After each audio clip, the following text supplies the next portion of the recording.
নেপোলিয়নের নাম আপনারা সবাই জানেন, শুনেছেন।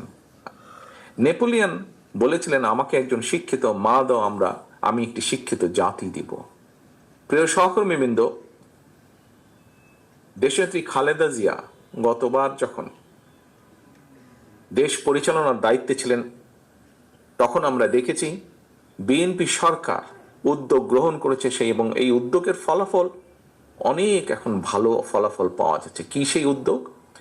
দেশে মেয়েদের শিক্ষা ব্যবস্থা ক্লাস 12 পর্যন্ত উনি ফ্রি করে দিয়েছিলেন। বিভিন্ন সামাজিক কারণে মেয়েরা এই দেশে শিক্ষা ব্যবস্থায় পিছিয়ে ছিল, আজ কিন্তু তারা পিছিয়ে নেই।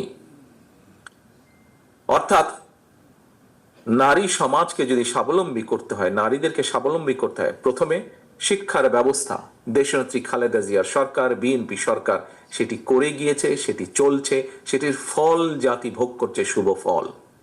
প্রিয় সহকর্মীবৃন্দ, ফ্যামিলি কার্ডের মাধ্যমে আগামী দিনে ইনশাল্লাহ সামনে যে নির্বাচন আছে, এই নির্বাচনের মাধ্যমে আমরা বাংলাদেশের জনগণের রায় আমাদের পক্ষে পেলে ইনশাল্লাহ শিক্ষিত যে মেয়েরা শিক্ষিত হয়েছে তারা আস্তে আস্তে শিক্ষিত মা হচ্ছে, এবং সেই মাগুলোকে আমরা স্বাবলম্বী মা, অর্থনৈতিকভাবে স্বাবলম্বী হিসাবে গড়ে তুলব। এই হচ্ছে আমাদের আগামী দিনের পরিকল্পনা। খুব সংক্ষেপে, শিক্ষিত মা, স্বাবলম্বী, অর্থনৈতিকভাবে স্বাবলম্বী মা, এই দুটি যদি আমরা গড়ে তুলতে পারি, ইনশাল্লাহ আমরা স্বাবলম্বী বাংলাদেশ গড়ে তুলতে সক্ষম হব।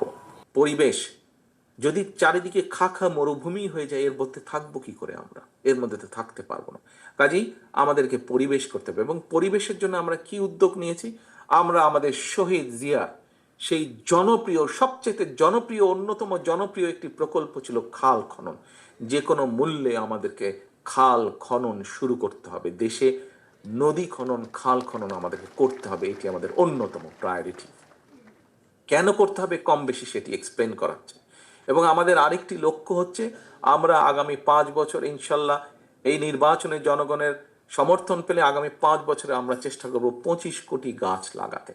প্রিয় সহকর্মীবৃন্দ, অনেকেই হয়তো মনে মনে হাসছেন, এতই সোজা 25 কোটি গাছ লাগানো? আপনার গাছ লাগানোর সময় তো মোটামুটিভাবে 3 মাস, মনসুন বা বর্ষাকাল। বাকি 9 মাস আপনি কি করবেন সহকর্মী?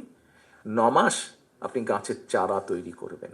কিভাবে গাছের চারাটি একটু বড় হলে বর্ষার সময় কিভাবে কোথায় কোথায় লাগাবেন, কোন কোন জায়গায় রোপণ করবেন, কাদেরকে দিয়ে আপনি সেই গাছের চারাটি রোপণ করবেন, এই পুরো প্ল্যানিংটা আপনি বাকি 9 মাস করবেন। বাংলাদেশে কম বেশি প্রায় 1 লক্ষ নার্সারি আছে। এবারে যে প্রত্যেকটি নার্সারির উৎপাদন ক্ষমতা, অর্থাৎ চারা তৈরির ক্ষমতা কম বেশি 25,000 প্লাস। 25,000 চারা, 20 থেকে 25,000 চারা অন এন এভারেজ প্রত্যেকটি নার্সারি তৈরি করতে পারে। কাজেই আমরা যদি হিসাব করি তাহলে আমরা দেখে নিতে পারি মোটামুটি বছরে 4 থেকে 5 কোটি চারা আমরা উৎপাদন বা তৈরি করতে সক্ষম হব। এবং সেটা আমরা যদি পরিকল্পনা মাফিক আমরা বনায়ন তৈরি করতে পারি, বন তৈরি করতে পারি, আমরা আমাদের আবহাওয়া, আমাদের ক্লাইমেট, আবহাওয়া আমরা কিছুটা হলেও পরিবর্তন করতে পারবো। গরমের সময় খুব গরম পড়ে, আমরা চেষ্টা করতে পারি, এবং আমাদের এই চেষ্টা মোটামুটিভাবে আল্লাহর মতে সফল হলে 5 বছরের মধ্যে অ্যাটলিস্ট 3 ডিগ্রি টেম্পারেচার আমরা কমিয়ে আনতে সক্ষম হব। প্রিয় সহকর্মীবৃন্দ।